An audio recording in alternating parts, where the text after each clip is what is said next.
Pemerintah berupaya tancap gas menyelesaikan proyek pemindahan ibu kota negara baru. Salah satunya adalah pengerjaan proyek jalan tol di ibu kota negara Nusantara Kalimantan Timur yang telah bergulir dan ditargetkan bisa selesai pada tahun 2024 mendatang.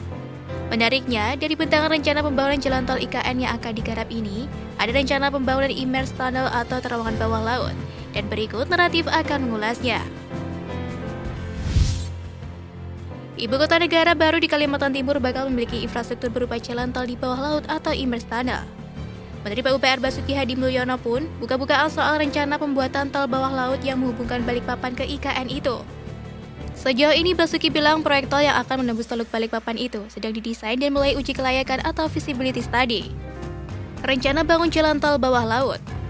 Pertama, bocoran bentuk tol bawah laut. Basuki menjelaskan pemerintah tidak akan menggali apapun untuk membangun tol bawah laut ini. Bentuk jalan tolnya berupa sebuah struktur terowongan yang ditenggelamkan ke dalam laut.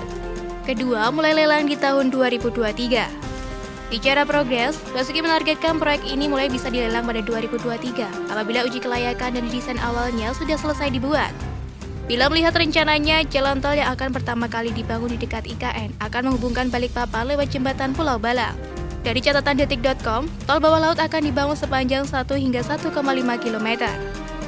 Ketiga, prediksi anggaran. Soal anggarannya, Basuki enggan bicara banyak. Pihaknya masih akan menunggu hasil uji kelayakan yang dilakukan. Hanya saja, sebelumnya juru bicara PUPR Endra Atmawijaya mengatakan butuh biaya yang besar untuk membangun tol bawah laut. Adapun estimasi biayanya mencapai Rp4.000 per kilometer. Menurut Endra, setelah uji kelayakan selesai, maka proyek ini mulai dikerjakan. Pemerintah masih menunggu gambaran terkait pengembalian investasi. Ia mengatakan investor masih menantikan hasil uji kelayakan dan kepastian tentang gambaran pengembalian investasi. Memang, terowongan bawah laut ini sangat dinantikan lantaran belum ada di Indonesia. Alternatif ini dipilih sebagai upaya menjaga lingkungan dengan melindungi habitat satwa endemik Kalimantan di Teluk Balikpapan yakni bekantan. Junaidi, Kepala Balai Pelaksanaan Jalan Nasional Kalimantan Timur Kementerian PUPR menyebut, saat ini proyek masih dalam proses studi kelayakan atau feasibility study dan ditargetkan feasibility study akan selesai tahun ini. Kemudian tahapan berikutnya akan dilakukan detail engineering design tahun depan. Ia bilang terowongan bawah laut ini akan dibangun pada kedalaman sekitar 40 meter, dengan lebar jalan sekitar 22 meter dan panjang jalan sekitar 1 km. Dan nantinya, bila terowongan ini berhasil dibangun, maka target waktu tempuh dari Bandara Sepinggan di Balikpapan menuju KIPP sekitar 30 menit bisa tercapai dan menjadi lebih dekat ketimbang melalui jembatan Pulau Balang.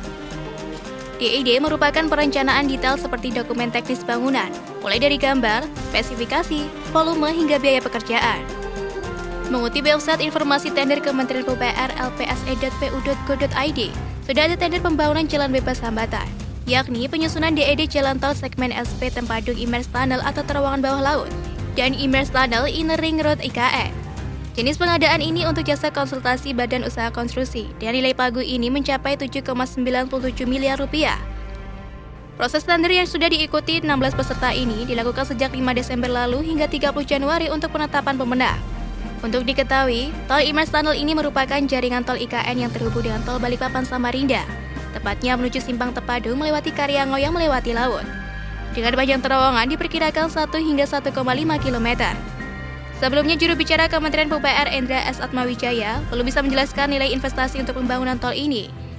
Namun, jika dibandingkan dengan pembangunan yang sudah dilakukan oleh pihak Korea Selatan itu, yakni mencapai 3 hingga 4 triliun rupiah.